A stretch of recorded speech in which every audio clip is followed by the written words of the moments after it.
Welcome back to the TV podcast. I'm Tarzan. I'm Pedro. And today we're missing Jelly.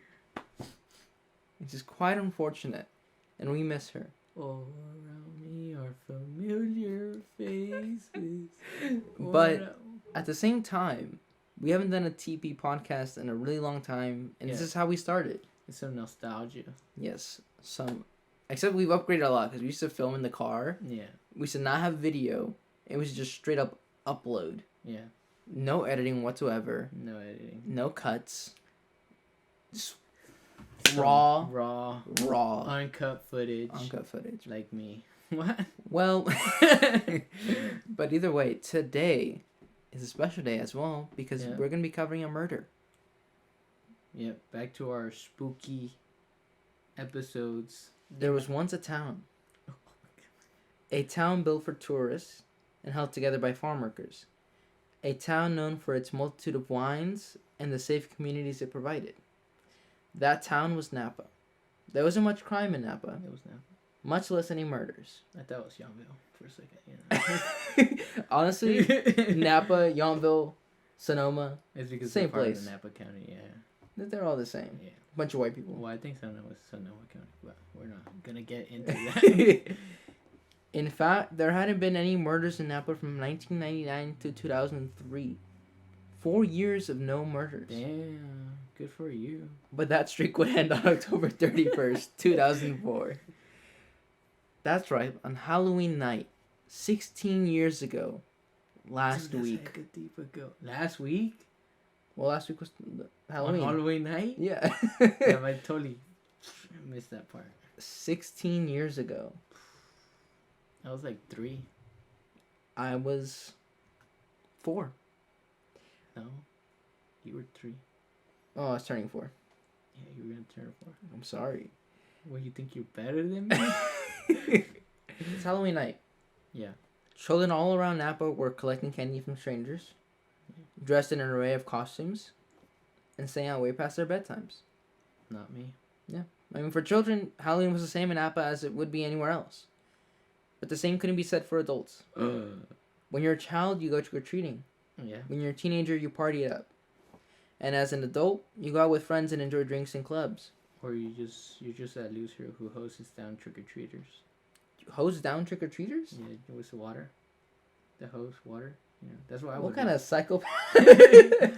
I'm not a murderer. Imagine you're in middle school walking down like with your friends and then all of a sudden you get hosed down. Well, maybe you shouldn't Go out TP my trick-or-treating? house. Maybe you shouldn't TP my house, Darwin. Sorry. Where'd you get the name Darwin from? It was the first name that came to my mind. Are you thinking about like evolution right now? No. Darwin was not very evolutionized. What? Alright, but either way, the problem is, here in Napa, there is no nightlife. There wasn't a nightlife back in 2004. There isn't a nightlife now. Oh. That means, as an adult, you are left with a very small amount of choices on how to spend your Halloween night. The most common solution in Napa? Stay home and give out candy. And on Halloween night 2004, that's exactly what roommates Adriane, Leslie, and Lauren did. So these motherfuckers were old? They were old. They were in their like mid to late 20s. Oh, so they were losers who couldn't find a party. Well, we're talking about Napa. Like, there's literally nothing to do here. Like, you're 29, you're not gonna like host. I mean, you can host a Halloween party if you wanted to, but No, I'm just kidding. I would be that loser too. yeah, like what are you gonna do? Like, there's nothing to do in Napa. Napa fucking sucks. Well, either way, they gave out candy to visitors up until 11 p.m., which is when they decided they would call it for the night. They went to bed at around 11 p.m. Oh, that's nice. Lauren headed to her bedroom downstairs, and Adriane and Leslie went upstairs to theirs. Oh. Unbeknownst to them, their murderer was already outside their house, Damn. lying in wait. So that's the third thing you can do on Halloween night in Napa. Is murder someone? Murder people, yeah. Just so you know, we're not recommending that. Don't recommend it. But It is a possibility. It is a possibility. You but know, don't do it. If you're not really into, partying or staying home and giving candy, there is a third option. Are you really promoting murder as a third option to do on Halloween? I mean, apparently it's better than the fourth option, which is staying outside and hosing down kids that pass by your house. Okay, look. I think hosing down kids is better than murder. I just don't think either of them is so a good you think idea. it's better, huh? So it's good. No, I don't think it's good. It's better. Their murderer had been waiting patiently outside, smoking several Camel Turkish Gold cigarettes. Is that good? What? Like Turkish Gold? Are those like high I imagine they're high quality. quality? You Yeah. think so? Turkish Gold? I mean, Well, maybe it's just like a marketing it's a scheme. Marketing scheme, yeah. I think it is. Like, was this a broke murderer or was he like on that? I high can't shit? give it away yet. Oh, okay. Just wait. They waited until they didn't see any movement, any light, or hear any sound coming from the house. That's when they finally chose to attack. The murderer shimmied in through an open window in the basement at around 2 a.m. Did they state that they shimmied in? Yeah, they shimmied in. They shimmied in. They had to, bro. They It were was like, they didn't want to be in their head, suspicious. they're like, come on, we do the conga. Like you know when you're on one side of the club, you want to get to the other side. You just have to dance your way through. That's basically what he did, but he did it through a window. Stealth mode, just. Jesus. But they shimmied in through an open window in the basement at around 2 a.m. and headed directly upstairs. Which just brings us to a good point. Lock your doors. Close your windows. Hide your wives. Hide Hide your your children. kids. And I mean, we wouldn't do any victim blaming whatsoever. That's not what we're here for. But also, as a precaution, a lot of these stories start off With the windows being open. the windows, the doors, something being open that allows someone to get in. Yeah. When they shouldn't have had that ability to get in the first place. Yeah. So our pro tip of safetiness is lock your doors, close your windows, lock your windows. Yep. Lock your blinds. Put cage bars outside. No, I was kidding. That's going too far. Yeah. If you're into that, but That means their first sponsor of the video. Simply say no. They went directly upstairs, right? Yeah. There they attacked Leslie first, stabbing her multiple times until she lay in a pool of her own blood. Adriane would be the second victim, but she didn't go down without a fight. She fought the attacker in hopes to save Lauren and herself. She was like, "Fuck this! Like, I'm a strong ass woman. Yeah. I'm gonna try to hurt this man. Like, he Yeah, came in my okay. house middle of the night. Like, I'm not taking this shit." You go, girl. Now, although her struggle with the murderer was a courageous effort, she even drew blood from the murderer, which is a very good thing that she did. It was unfortunately not enough to scare off the murderer, as stabbed her several times before attempting an exit. Now, here's the thing. Lauren had been woken up by barks from her dog. This is the person downstairs, right? Yeah. So he's already stabbed Leslie and Adriane, Correct. but Lauren's still downstairs. Yeah. And while this was happening, this is what went through Lauren's head. This is what happened to Lauren. Lauren had been woken up by barks from her dog and triggers of the basement security lights, but chose to disregard them as one of Adriane's cats and went back to bed. So she woke up and heard noise and shit, but she was like, you know what? It's probably just the cats. They triggered the warning. It's fine. This happens, right? If it maybe happened before, she was like, fuck, like it just happened again. I'm just gonna go back to sleep. That's fine, right? Dude, how often does that happen? I don't know. I'd imagine it happens. A lot, yeah. Because it's Maybe. like a wolf, a boy cried wolf. The Sort boy of. cried wolf, you know, because he calls him like twice, and they believe him, but then after the third time they're like, Okay, but look, it gets worse. all right, Okay, then she woke up by the sound of someone going upstairs, okay, but also disregarded that. And that's because Leslie's boyfriend had done the same thing a few nights ago. And she was like, hey, like, I talked to my roommates about this. We're okay with bringing guys over. So if he's here, like, whatever, like, I'll let it happen. It's cool. Like, I don't want to be a party pooper. Like, they can sleep together. Like, I don't care. I'm just going to go back to sleep. can't ruin the murderer's party. And then, it wasn't until she heard a blood-curdling scream come from upstairs that she became aware of the situation she was actually in. I don't know. It could have been like a good scream, you know. It was a blood-curdling scream. I don't know. And this is what she heard right Having after. a good time. This is what she heard right after. Oh. Adriane kept screaming, "Oh my God, please help. Please help." Okay. So I don't I don't think she heard that and was like, they're having a pleasant time right now. Yeah, you're right. You're right. Now, before having any time to react, Lauren heard footsteps coming from upstairs and quickly ran out the house towards the backyard in fear that she would face the murderer next. Good idea. Yeah, so she ran to the backyard, like, totally hid. Like, I think it was like 6-foot fences in the backyard. She was like, fuck, I can't jump over this right now. Yeah. I'm just gonna hide in the bushes, stand as still as possible. Like, I'm not getting murdered tonight. Like, I'm not gonna be hurt. It's very smart of her to do. I mean, did she grab a weapon? No I feel like she should have grabbed a weapon while still hiding. That's I feel true. like that's my plan. But that's also like... I mean, I know it's a lot to ask, but, you know, if you Yeah. find a stick on the way, you know. Yeah, but it's in the moment, you know. When you're in the Yeah. moment, you're just fucking like... I mean, if you're in the moment and you hear my voice, just remember, grab a weapon as you're hiding. So make sure you get away from the situation, but make sure if you get in a worse situation, you have a way out. if possible, but first things first, safety get away. first. Yeah, get away. Now, Lauren stayed hid in the backyard, fearing for her life, as any smart person would. Yep. Staying as still as possible. It wasn't until she heard the intruder leave through the same window that they had arrived, as she felt it was safe to re-enter the house. She carefully made her way upstairs to a gruesome sight. Leslie was dead and face down in a pool of blood, and Adriane was alive in the corner behind the bed frame, bleeding out of multiple stab wounds on the floor near Leslie. Now, Lauren grabbed the landline of the house, only to find that it had been disconnected, and quickly ran towards her cell phone, and she almost slipped in the blood that was on the floor. There was so much blood that she almost tripped trying to go to her cell phone.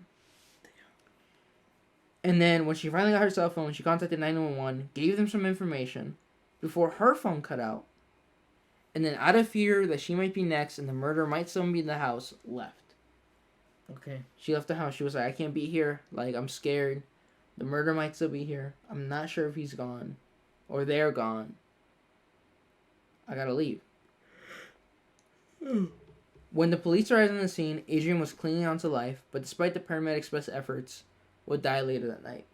When they got there, Leslie was dead, and Adriane was on like her last bit of life. Her lifeline, bro. But unfortunately, she died. Adriane was a fighter.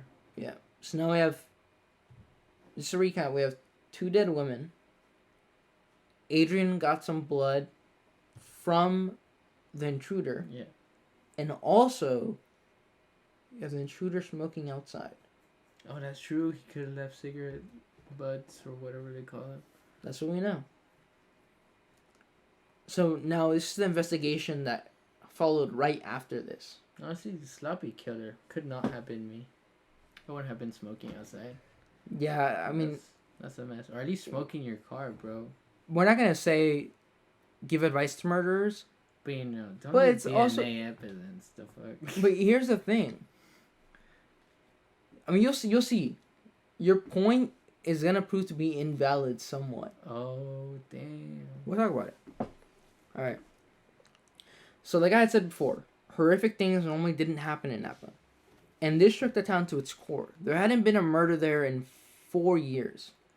There isn't a lot of crime here in Napa either. No. But for there to be a murder of 2 women in their mid to late 20s, like that was totally horrific for the town. Like everyone was scared. That night, Lauren hadn't been able to get a proper look at the murderer, and the Napa Police Department had little information to go off of. Although they were able to gather about 266 items they considered to be potential evidence. That's From wild. anywhere from fibers to cigarette butts. They also located what they thought was the killer's blood. Only like a little tiny drop of it, though. Yeah. Outside the broken window. Mm. And it contained the DNA of a white male of probable North European descent. Only problem is, there's a lot of white people in Napa. That's true. So it doesn't necessarily narrow down anything. Yeah. I mean, by like half. Well, all we know is they're white, and they smoke. Yeah. Which is probably a lot of our population. I'd imagine. Yeah. Well, alright. Well, they ended up interviewing 1,300 people. Damn. And then collecting 200 DNA samples. But no positive matches that were found connected back to the evidence found at the crime scene. So every person they collected DNA from and interviewed, none of their DNA connected to anything back at the crime scene. Not a fiber, not the blood, not the cigarette butts. How did they choose people to investigate? I don't know. Like 1,300 people, like you're really just pulling people out of your ass by that point. Like, Stop trying to read the notes. like no, I'm seeing the number. It's like it's a big number. Like it just comes out of your ass. Well, I mean, I prefer them to be like we just need to be collecting everyone's. But I mean, they only collect 200 DNA. I imagine they had some sort of idea of what they were doing. Because I mean, I would investigate maybe the neighbors, coworkers, and friends. Yeah. And that maybe is up to like 100, 100 something. People. Yeah. Maybe.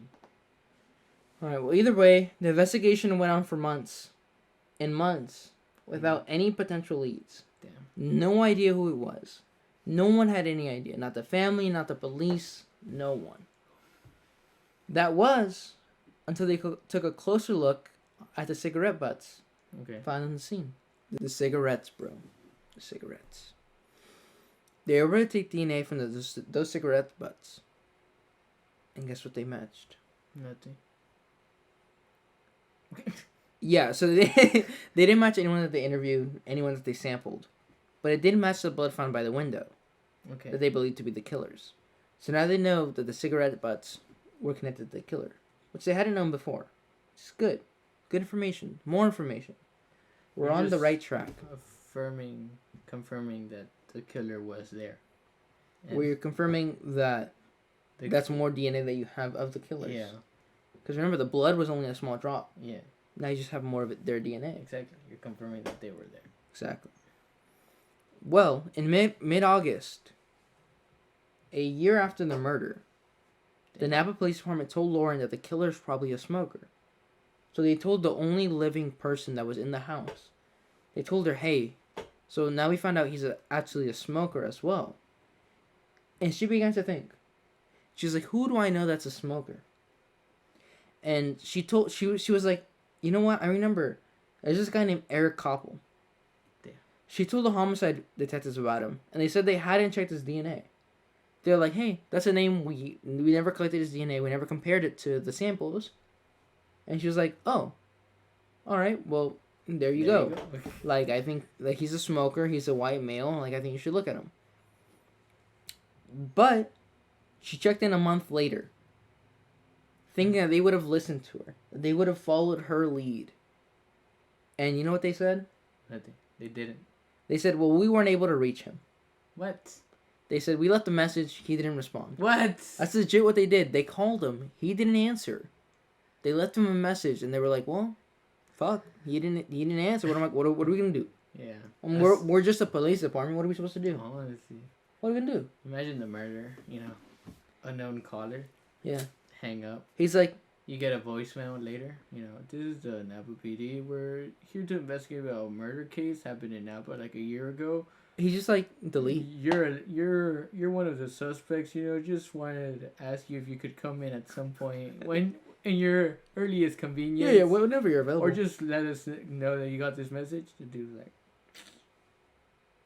is it the one I did? He's like, well, can I get some details about the case? Because I don't, I've been around a few times. All right. Well, either way, they were like, well, he didn't respond. What are we going to do? Then, the police released the information to the public. Okay.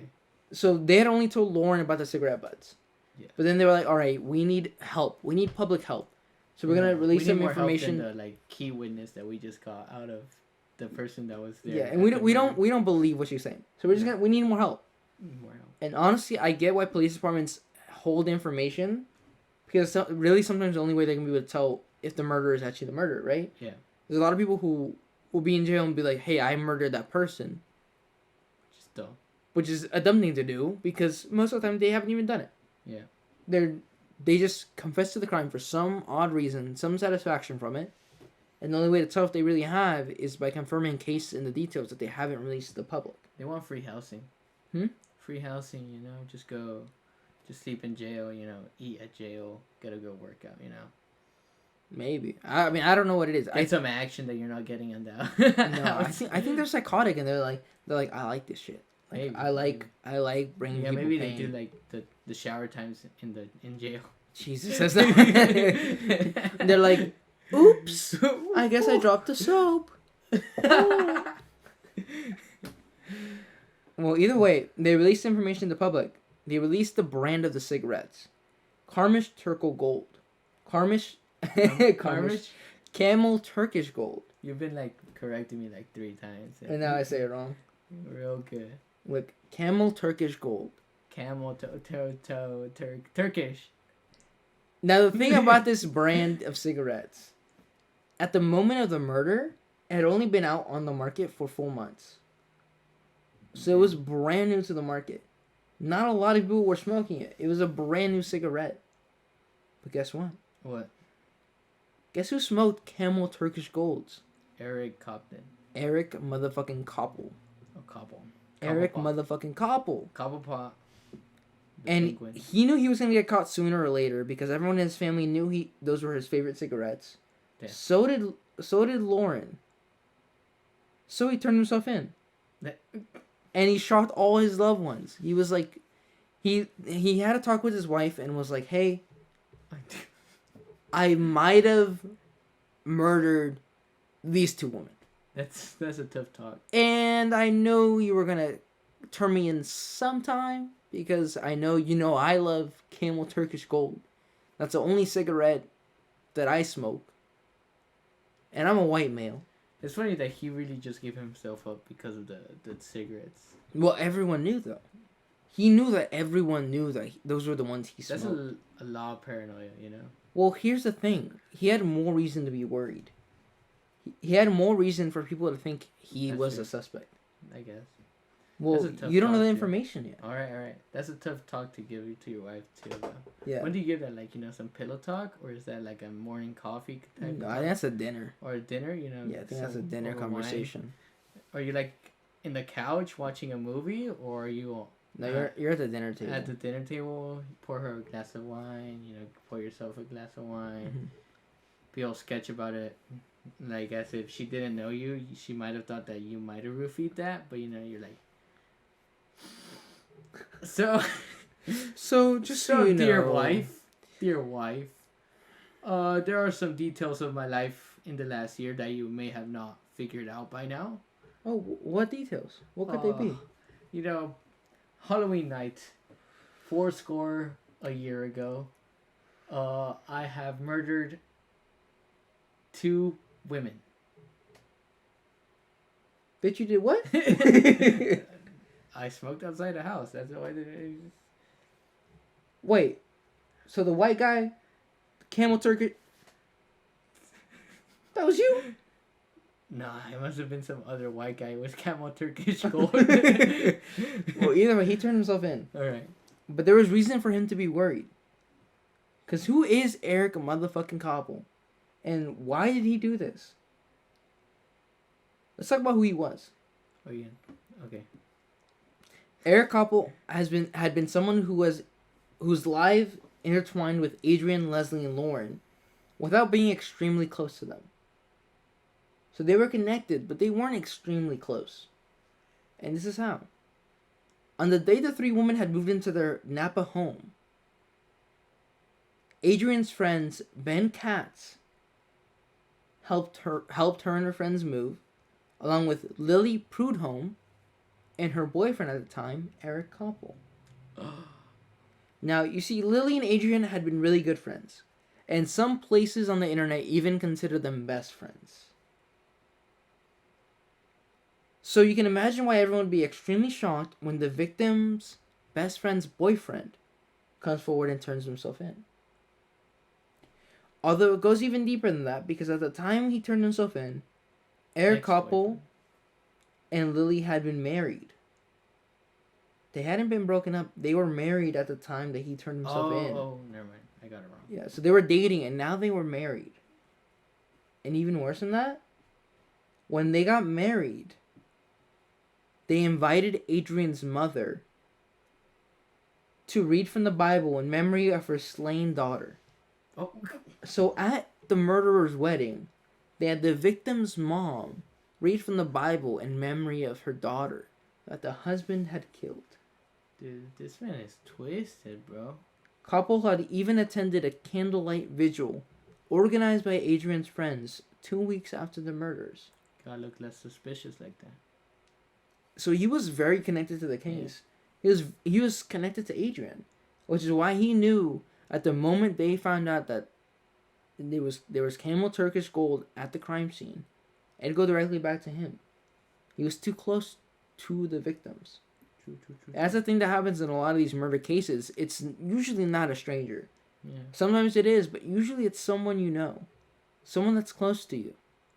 Someone you'd never suspect. Ooh. Also, you know what I hate about murders?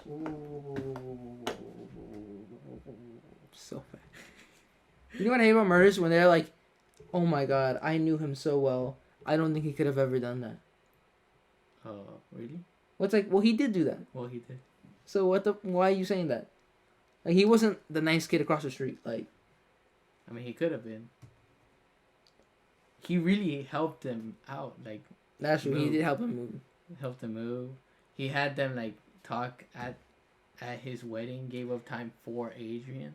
So to them, he's like the super nice guy. That's true. Who was there as a shoulder to cry on. But he's also a dick who killed those two girls. But here's the thing too. His and Lily's relationship wasn't the most stable. And that's where the motive comes in. Now, just to be clear, this is all speculative. None of this is confirmed. It's not. But Eric, well, part of this is true. Part of it is speculation. We'll talk about it. Eric Koppel and Lily didn't have the most stable relationship, like I had said. And I think Eric blamed Adrian. And this is why. You see, November 1st, 2004, that's one day after the murders had occurred, was the day Lily and Eric were going to get married. So they were supposed to get married on November 1st, 2004. And he murdered Adrian and Leslie on October 31st. And the wedding had been scheduled, but it had also been canceled. Was it canceled before the murder? It was canceled before the murder. And this is why. Lily had said that she discussed her relationship with Eric to Adrian. As best friends do. If you have a relationship, you can bet that the other person's best friend knows about everything that's happening in your relationship. It's what best friends do. And it's possible that Eric could have blamed Adrian for the fact that Lily backed out of their wedding. And on top of that, out of pure rage and possibly filled up with alcohol, which we'll talk about later, murdered Adrian and Lauren on Halloween 8, 2004. One day before he was supposed to get married.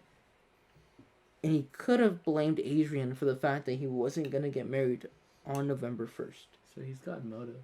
He's got a motive. I don't know how drunk he was, though. He was patient enough to wait out the fact that they weren't moving and that there was no movement inside the house. Yeah, I mean, that's true. But you'll see that he talks about it later. That he says that alcohol definitely had something of a role in the fact that he murdered two women on that Halloween night. Alright. But either way, that's the story. That's what happened. But what now?